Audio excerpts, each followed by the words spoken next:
5 steps to writing your story. Now, when it comes to putting your story together, it should have a flow, it should have a system. And here are 5 steps, all beginning with the letter B, that are going to help you write a story that impacts and connects with your audience. First step is what's called your big bang.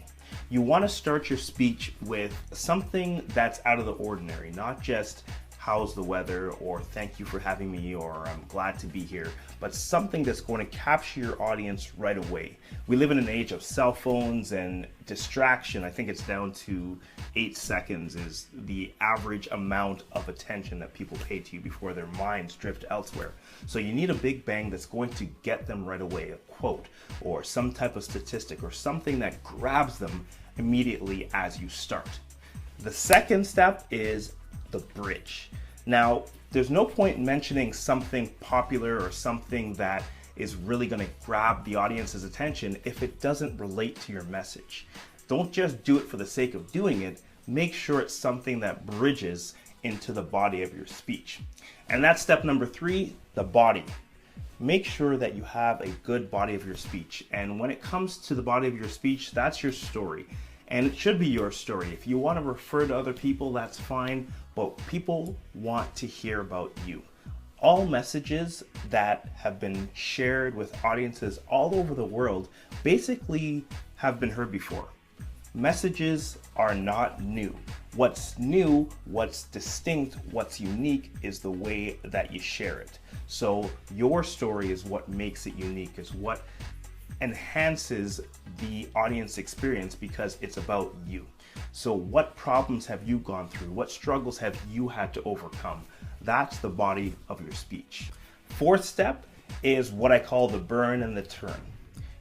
It's not enough just to introduce a struggle, but you have to escalate it. Make it burn inside of you.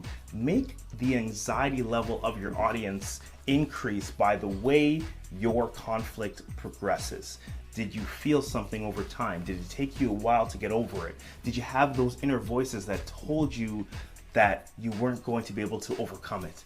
What was it inside that made it really burn? And really share that with your audience so that they want to see the second part of it, which is the turn, the solution. I always say solutions come from 3 places: people, processes, or pages. Was there a process that you learned? Did you learn it from someone, or did you get it from pages of a book? What was the turn for you? Who was it that taught you your lesson? And it shouldn't be just you taught yourself the lesson, because people want to know that you struggled and people want to know that you needed help as well. And the final step is to bring it home. People may not remember everything you say, but they will remember the tangible steps that you gave them once they left your presence. So for example, if you're telling people that they need to learn and grow and read more, give them something that they can take home. In school, we got homework. Give your audiences homework when they leave. For our reading example, something as simple as pick a book in your favorite category and read 1 page a day. That's something tangible that they can take home. And when they're reading that 1 page a day, guess what? They're going to remember your message.